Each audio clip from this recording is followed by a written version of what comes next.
Hello again and welcome back to another one. And although we just covered Eminem's smash in a 50-year-old record in the last video, it's another day, another record, as Eminem extends his billion-view run in hip-hop to 5 with Lose Yourself, and the circumstances surrounding this latest milestone has sparked some discussions, which we will get to in a bit. And later in the video, for those unfamiliar with the original work that inspired Music to Be Murdered By, artist Mike Saputo shed some light on this for the side B. And later, we'll be talking about two sources that have now hinted of Eminem's return to films. I'll lay down the facts as usual and leave the final judgment to you at the end. As we dive in, if you enjoy content like this, don't forget to hit the like button, subscribe to the channel if you're new, and find me on social media at ETLifestyle_web. Oh, and lest I forget, it looks like the tracks from side B of Music to Be Murdered By are already gaining some traction, as Higher was recently featured in a promo for Conor McGregor's next fight.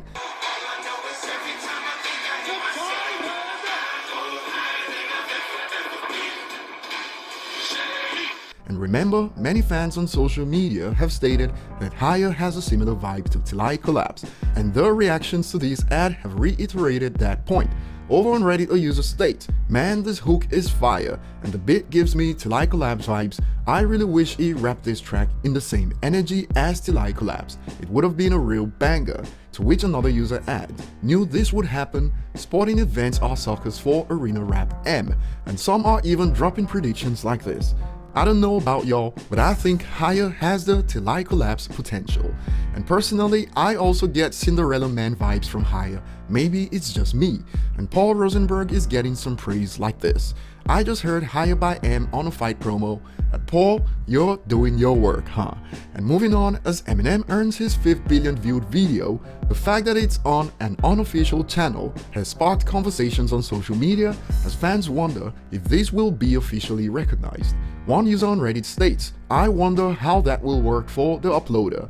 Do they make any money off ad revenue from the video or not, since it's not actually their content?" Which gets this response, "They do not. If you look in the description, it tells you where the money goes." And this user gets it, as although it reached the milestone on an official channel, it is licensed officially in the description. As you can see, it says UMG on behalf of Shady Records. But another user sums up the real flex that many are talking about, even in the comment section of the video. "Which artist can brag about a fan-made video that has a billion views?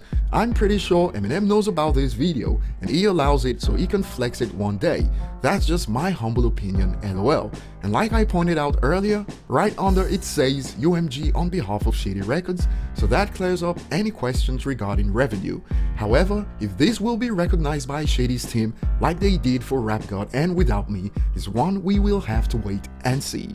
Moving on, Mike Saputo, artist who worked on the art of Music to Be Murdered By, recently shared the reference photo that inspired the picture of Eminem holding the shovel, and he posted this with the caption, "So this was my favorite part.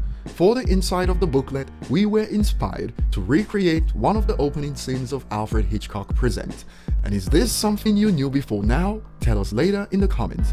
And moving on, two sources have now hinted at Eminem's return to films moving forward. The first was Godzilla and Nat director Cole Bennett, who shared this on IG a few days ago stating, "Working with Eminem is surreal every time. I hope to one day work on a full-length feature film with him once I step into the narrative world." And now in a more recent interview, Jimmy Iov's son Jamie broke down what Eminem's personality is like and also ended it with an interesting point towards Eminem in feature films. And I'll quote the last part of his statement about Eminem. After speaking about Eminem being funny and his interest in comics, he added, "He's very reserved, very quiet, very shy is a word I would use, which really surprised me the first time I got to speak with him. You can tell that he's got a lot going on behind the eyes. There's a lot of thinking and analyzing, and I think the fact that he's sober now really has opened him up to a lot more than just hip-hop. He's interested in a lot more things now. I wouldn't be surprised if we see him in a lot more movies going forward." The fact that this is coming just days after Cole Bennett touched on the same point is quite telling. And on the discussion about his personality, one user adds, "I'm not surprised about that. I know he is so shy. You can tell from his interviews, and you can tell he's an overthinker and sensitive from his lyrics." And some are already getting excited about the thought of Eminem in movies. "This makes me way too happy. another one. More movies? Yes. But we know 50 Cent is right at the top of the list for excitement when it comes to the thought of Eminem returning to movies. Remember when 50 couldn't believe it when Eminem turned down $8 million for a movie where he didn't even have to leave Detroit to feature in. So we'll keep our eyes peeled for this. Comment below, thanks for watching, and see you on the next one.